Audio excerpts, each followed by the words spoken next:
Hi guys, welcome back. इस particular class में हम लोग पढ़ने वाले हैं 30 क्वेश्चंस जो कि हाईली एंटिसिपेटेड है। किसी भी एग्जाम में आ सकते हैं, किसी भी ओलेट्स में आ सकते हैं आपके लिए। और ये पूरे के पूरे क्वेश्चंस कंसर्न करते हैं पॉलिटी एंड गवर्नेंस के एरिया को। Polity and governance one of the most important areas होता है फॉर ओलेट्स। इससे स्टैटिक जीके के क्वेश्चंस बहुत ज्यादा पूछे जाते हैं एंड वेरी इंपॉर्टेंट है। स्टार्ट करते हैं फर्स्ट क्वेश्चन से। अच्छा, अगर आपको पूरा क्वेश्चन का पीडीएफ डाउनलोड करना है तो आप लिंक इन डिस्क्रिप्शन में जाकर डाउनलोड कर सकते हो। एंड ऑफ द वीडियो मैंने एक साथ सारे के सारे 30 क्वेश्चन के आंसर लिख दिए हैं। अगर आपको बहुत सारे क्वेश्चन इनमें आते हैं तो आप जाके डायरेक्टली आंसर्स को चेक कर लो। चलो हम लोग स्टार्ट करते हैं बाकी 30 क्वेश्चन के साथ। फर्स्ट क्वेश्चन है, which of the following articles of the constitution guarantees right to equality. मैं आपको तीन चीजें बताना चाहता हूँ। आपको जो पता होना बहुत ज्यादा इंपॉर्टेंट है, आपको बहुत ज्यादा काम आएगा। First is fundamental right, second is DPSP. DPSP stands for directive principle of state policy and third is fundamental duty. कुछ कुछ फैक्ट्स हैं जो अगर आपको ऑलरेडी पता होंगे तो आपको बहुत ज्यादा हेल्प करेगा सारे के सारे पॉलिटी एंड गवर्नेंस के क्वेश्चंस को सॉल्व करने में। फंडामेंटल राइट्स जो हैं इनको लिया गया है यूएसए से। इस कॉन्सेप्ट को कहा जाता है bill of rights. Bill of rights बहुत बार पूछ लिया जाता है कि किस कॉन्सेप्ट से हमने इस चीज को बोरो किया है, अडॉप्ट किया है। फंडामेंटल राइट्स इंडियन कॉन्स्टिट्यूशन में डिफाइंड है अंडर पार्ट 3। डीपीएसपी डिफाइंड है under part 4 and F D defined है अंडर पार्ट 4A। अब इसके बाद इसके जो आर्टिकल्स हैं वो आर्टिकल्स रीड करते हैं। आर्टिकल 12 से लेकर आर्टिकल 35 तक। बहुत सारे लोग इसमें गलत आंसर मार्क करते हैं 14 to 32। जिन लोगों को भी ये आंसर नहीं पता था वो लोग याद रखें कृपया करके, उनको बहुत ज्यादा काम आएगा। ये होता है 36 to 51। इसको कहा जाता है 51A। ये कुछ बेसिक चीजें हैं। दूसरी चीज, डीपीएसपी को इंडिया ने लिया है आयरलैंड से। आयरलैंड नाम की एक छोटी सी कंट्री है, वहां से हमने लिया है डीपीएसपी को। एफडी को लिया है हमने यूएसएसआर से। यूएसएसआर रशिया का प्रीसीडिंग स्टेट था। ठीक है। अब इसके बाद which of the following article of the constitution guarantees right to equality. Right to equality guarantees करता है आर्टिकल 14 to 18। आपको इस बात को याद रखना है। 14 to 18 का पूरा जो पोर्शन है वो इक्वालिटी की बात करता है। Second question, directive principle of state policy in the Indian constitution borrowed from which country. Which country का आंसर क्लियरली आ जाएगा आयरलैंड, कि हम लोग अभी ऊपर बात कर चुके हैं। Which of the following is not a fundamental duty as per article 51A of the constitution of India. क्या चीज फंडामेंटल ड्यूटी नहीं है? मैं एक और चीज बताना चाहूंगा यहाँ पे आपको। ये तीनों क्या चीज के लिए स्टैंड करते हैं? फंडामेंटल राइट्स जो होते हैं वो स्टेट देता है टू द पीपल। पीपल का मतलब है कुछ फंडामेंटल राइट्स होते हैं जो एलियंस को भी मिलते हैं, फॉरेनर्स को भी मिलते हैं, इसलिए इसको मैंने यहाँ पे पीपल लिखा है, सिर्फ सिटीजन्स नहीं लिखा है। दूसरी चीज, डीपीएसपी का मतलब होता है कि ये कुछ सेट ऑफ गाइडिंग प्रिंसिपल्स हैं जिनको याद रखना है लेजिस्लेचर को while making any new law. ठीक है। 51A स्टैंड करता है कि पीपल की क्या रिस्पॉन्सिबिलिटी बनती है स्लैश सिटीजन की क्या रिस्पॉन्सिबिलिटी बनती है टूवर्ड्स स्टेट और टूवर्ड्स कंट्री। तो अब यहां पे हम लोग थे क्वेश्चन नंबर 3 पे। 51A आपको क्या चीज नहीं करने के लिए बोलता है? Uphold protect sovereignty unity integrity of India, तो ऑब्वियसली बोलेगा ही। Defend the country and render national service when called upon to do so. देश किसी मुसीबत में है, देश को बचाने इस देश के लोगों को आना चाहिए आगे। टू पे टैक्सेस टू द गवर्नमेंट, ये करेक्ट आंसर होगा, हमसे नॉट पूछा है। टैक्स पे करना is not a fundamental duty.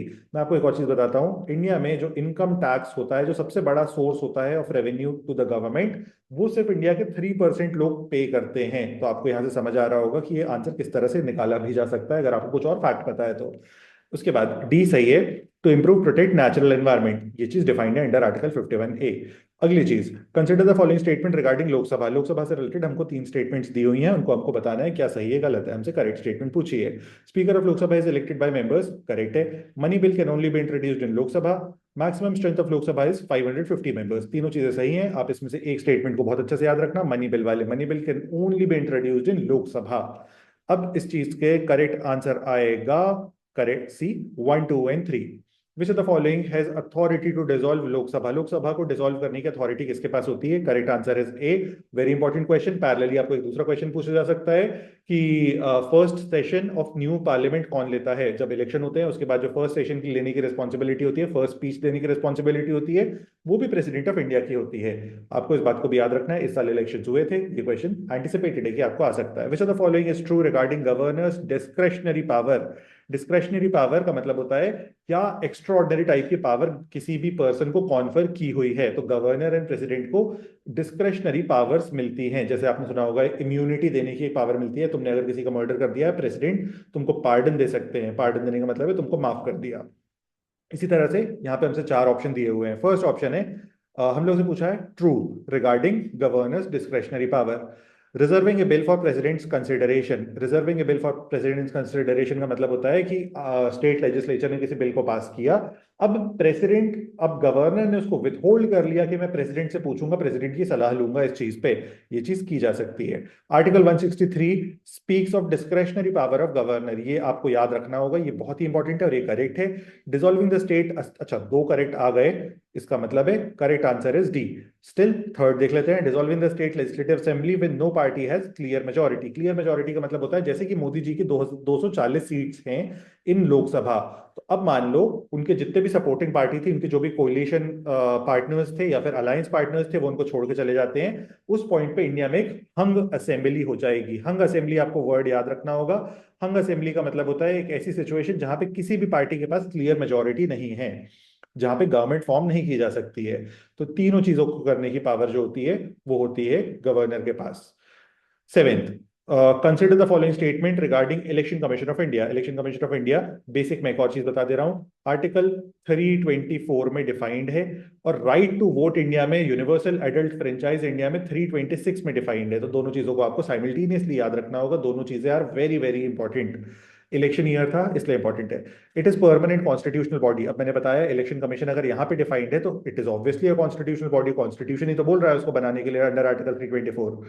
The election commissioner enjoy same status as जज of supreme court, supreme court के जज जैसी स्टेटस मिलती है इलेक्शन कमिश्नर को भी। आपको साथ में याद रखना है सीएजी को भी सेम तरह का स्टेटस मिलता है। The president of India can remove chief election commissioner on recommendation of prime minister, Modi ji अगर बोलेंगे तो द्रौपदी मुर्मू को चीफ इलेक्शन कमिश्नर को हटाना होगा। हमसे थर्ड स्टेटमेंट बोल रहा है। थर्ड स्टेटमेंट भी आपको शायद समझ भी आपको समझ आ गई होगी। थर्ड स्टेटमेंट इज इनकरेक्ट, तो हमको बताना है कौन सी स्टेटमेंट इनकरेक्ट है। तो करेक्ट आंसर इज बी, क्योंकि यहाँ पे हमसे इनकरेक्ट स्टेटमेंट पूछी गई है। Which of the following provision of the constitution of India restrict the power of parliament in certain matters. तो इसको आपको बेसिक अगर आप सिंपल याद रखोगे तो आपको बहुत ज्यादा काम आएगा, क्योंकि ये तीनों आर्टिकल्स जो हैं ये बहुत ज्यादा इंपॉर्टेंट नहीं है, आपको ये तीनों नहीं पूछे जा सकते हैं आप, लेकिन ये वाला आपको पूछा जा सकता है। इसके पहले एक आर्टिकल जो आपको पूछा जा सकता है दैट इज आर्टिकल 226 जिसमें हाई कोर्ट के रिट्स डिफाइंड है, और इसके बाद जो आपको एक आर्टिकल पूछा जा सकता है दैट इज आर्टिकल 280 जिसमें फाइनेंस कमीशन डिफाइंड है। तो आपको इस तरह से याद रखना चाहिए, तीनों आर्टिकल्स को आपको 200 में याद रखना चाहिए, ये दोनों तीनों के तीनों बहुत ज्यादा यूजफुल होंगे आपके लिए। हाँ, ये बोल रहा है क्रोनोलॉजिकल ऑर्डर में हमें जमाना है। क्रोनोलॉजिकल ऑर्डर का मतलब होता है कि सबसे पहले क्या हुआ, उसके बाद क्या हुआ, उसके बाद क्या हुआ, हमको इस तरह से जमाना है चार स्टेटमेंट्स को। सबसे पहले बोला है जीएसटी की बात, जीएसटी जो है 101 अमेंडमेंट ऑफ द कॉन्स्टिट्यूशन है। उसके बाद बोला है ninth schedule that is first amendment.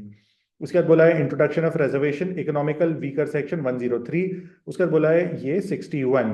अच्छा, ये चीज की गई थी, मैं आपको एक्स्ट्रा इन्फॉर्मेशन दे दे रहा हूँ, 1989 में इस चीज को राजीव गांधी ने किया था। अगर आप इसको क्रोनोलॉजिकल ऑर्डर में जमाओगे तो आपको समझ आ रहा होगा, ये फर्स्ट होगा, ये हो गया वन। अब हम लोग देख लेते हैं, वन वाला ऑप्शन क्लियरली दिया हुआ है, टू वाले ऑप्शन दो बार दिए हुए हैं, सॉरी सॉरी सॉरी, ये सी ऑप्शन नहीं होगा, मैंने गलती से बोल दिया। तो ये तो एलिमिनेट हो गया, वन वाला और फोर वाला, इन दोनों को हमने एलिमिनेट कर दिया। अब टू को वन होना चाहिए, ये बात तो समझ आ रही है।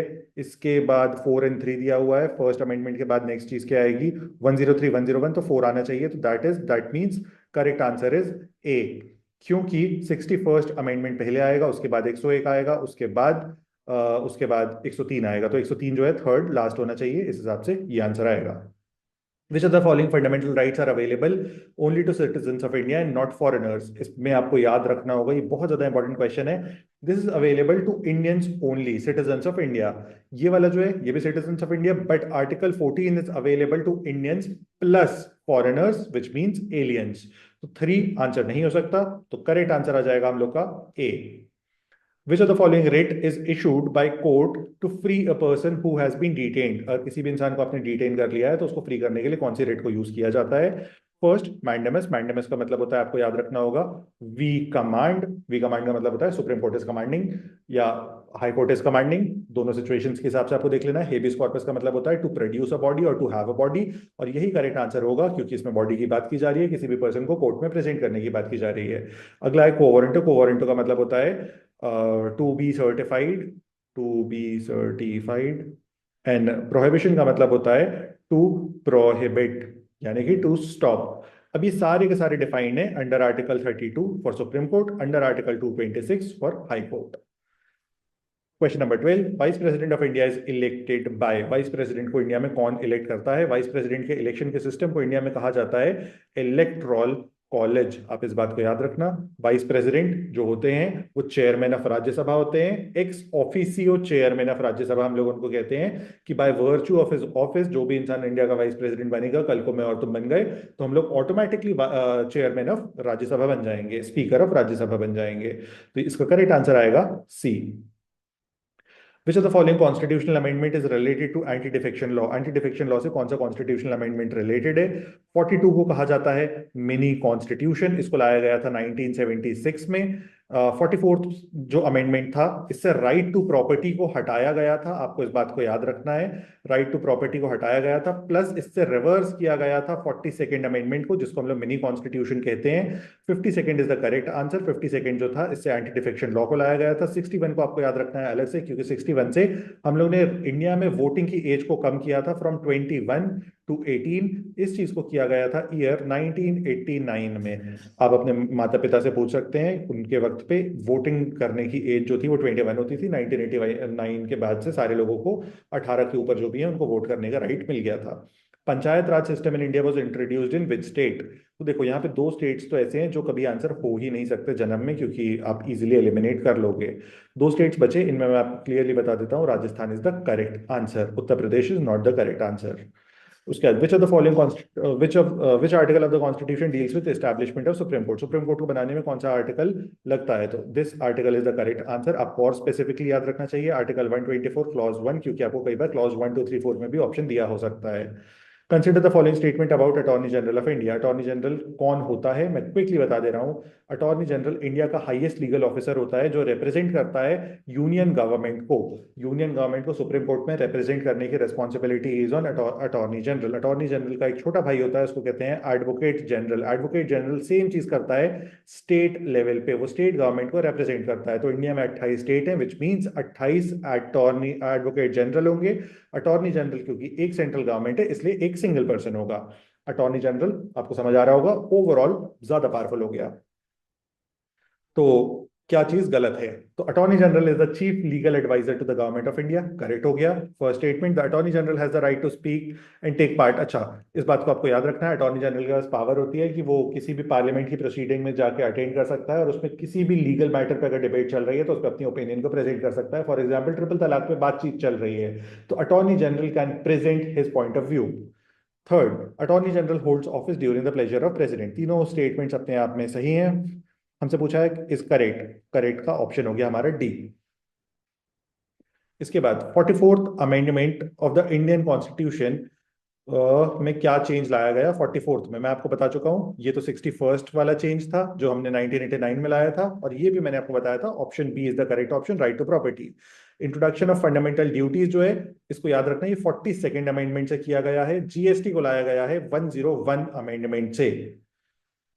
विच schedule of Indian constitution deals with division of power between union and state? ये चीज शायद आपने बहुत अच्छे से अभी तक पढ़ ली होगी, क्योंकि आप लोग काफी वक्त से मेरे को लगता है प्रेप वगैरह कर रहे होगे। इसका correct answer is 7th schedule. 8th schedule में दिया हुआ है official languages.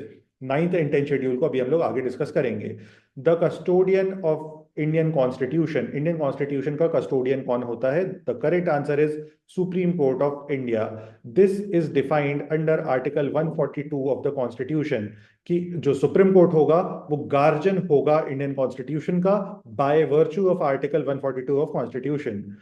Which of the following parliamentary committees is described as watchdog of public finance? अगर यहाँ पे पार्लियामेंट्री कमेटी नहीं लिखा होता और लिखा होता described as watchdog of public finance, तो आप आंसर मार्क करते CAG, which means controller and auditor general, लेकिन यहाँ पे दिया हुआ है इसलिए आपको आंसर मार्क करना होगा पब्लिक अकाउंट्स कमेटी। इनके बारे में जानने की बहुत जरूरत नहीं है, जितना इस क्वेश्चन ने बताया है सिर्फ इतना भी याद रखोगे तो तुम्हारा काम बन जाएगा। Consider the following provisions of the Indian constitution. कुछ प्रोविजंस दिए हुए हैं, हमको बताना है क्या सही है क्या गलत है, हमको बताना होगा। यहाँ पे पार्ट 11 में कौन सी चीज मेंशन्ड है? Appointment of governor of state by president, ठीक है, बात तो सही है। Establishment of finance commission every 5 years, ये 280 में दिया हुआ है, मैंने आपको बताया था। Constitution, national commission for SC ST, तीनों ही चीजें पार्ट 11 में नहीं दी हुई हैं, which means none of the above is the correct answer. Which of the following articles of the Indian Constitution provide for abolition of untouchability? Untouchability के बारे में आपने पढ़ लिया होगा अभी तक. Article 17 is the correct answer. पूरा राइट टू इक्वालिटी वाला जो पोर्शन है, जहाँ पे इक्वालिटी क्रिएट करने की बात की गई है, जो कि हम लोग का फर्स्ट क्वेश्चन था, 14 to 18, इसी के बीच में आता है आर्टिकल 17 भी. The doctrine of basic structure of constitution was propounded in which landmark case? Kesavananda Bharati versus state of Kerala. मेरे को नहीं लगता ये क्वेश्चंस को आपको बहुत ज़्यादा डिफाइन करने की जरूरत है, क्योंकि या तो आपने पढ़े होंगे, या अगर नहीं पढ़े हैं तो इस बात को सुन के याद रखने की कोशिश करो. Consider the following regarding the Council of Ministers in India. Council of Ministers का मतलब होता है कैबिनेट मिनिस्टर्स. जिस तरह से हम लोग देखते हैं ना, सुब्रमण्यम जयशंकर, राजनाथ सिंह, अमित शाह, जेपी नड्डा, वो सारे के सारे लोग जो हैं वो मोदी जी के काउंसिल ऑफ मिनिस्टर्स हैं. अब इनके बारे में 3 स्टेटमेंट्स दी हुई हैं. A minister must be a member of either house of parliament, either Rajya Sabha और लोकसभा. ये बात तो सही है. Minister holds office during pleasure of president, सही है.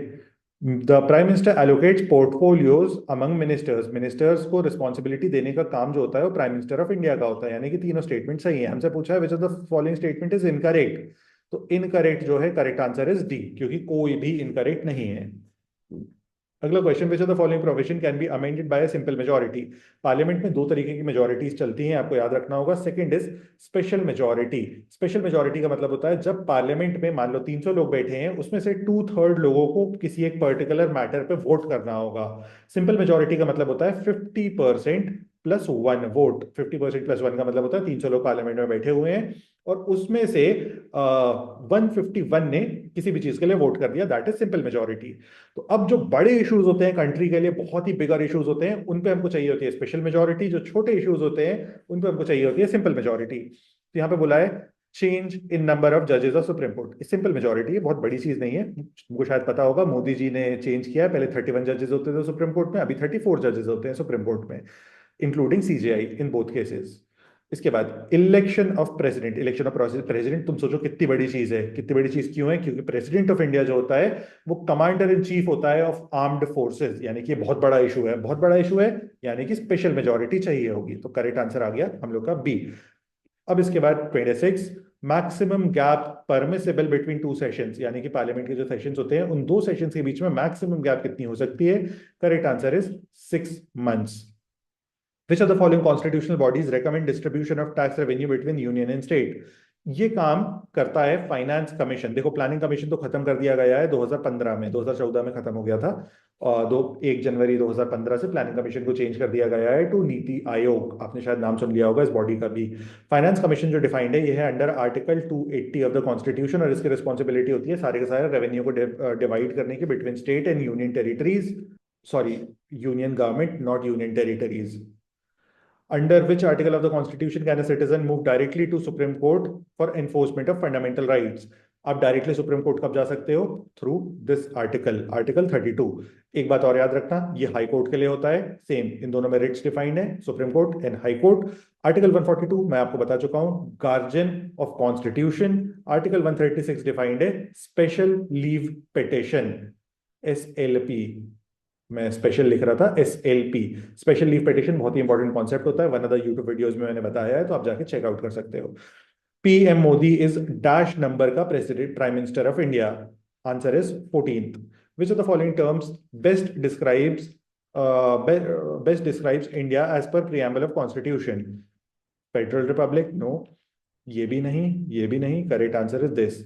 इनमें से सारे वर्ड्स का आपको मीनिंग बहुत अच्छे से पता होना चाहिए. मैं क्विकली एक्सप्लेन कर दे रहा हूं. फर्स्ट, रिपब्लिक का मतलब होता है एक ऐसा देश जहां पे हेड ऑफ द स्टेट जो है वो इलेक्टेड है, यानी कि प्रेसिडेंट जो हेड ऑफ द स्टेट होता है वो इलेक्टेड होना चाहिए. डेमोक्रेटिक का मतलब होता है जहां पे इलेक्शंस हो रहे हैं, people of the country vote कर रहे हैं. सेक्युलर का मतलब होता है धर्मनिरपेक्ष होना, कि स्टेट जो है वो किसी भी धर्म को प्रमोट नहीं करता है. सोशलिस्ट होने का मतलब होता है कि पब्लिक एंड प्राइवेट सेक्टर साथ में एग्जिस्ट कर सकता है. सॉवरेन का मतलब होता है इंडिपेंडेंट, यानी कि हम किसी के दबाव में डिसीजन नहीं लेते हैं. एक और बात याद रखना आप लोग, इन दोनों वर्ड्स को ऐड किया गया था थ्रू 42nd कॉन्स्टिट्यूशनल अमेंडमेंट 1976. उसके पहले ये दोनों वर्ड्स एग्जिस्ट नहीं करते थे. आपसे पूछा जा सकता है ओरिजिनल कॉन्स्टिट्यूशन में कौन से वर्ड्स लिखे थे, तो ये थे 1, 2 एंड 3. ये तीनों वर्ड्स लिखे थे ओरिजिनल कॉन्स्टिट्यूशन के अंदर. हम लोग मिलते हैं नेक्स्ट क्लास में, तब तक के लिए सब्सक्राइब कर लो.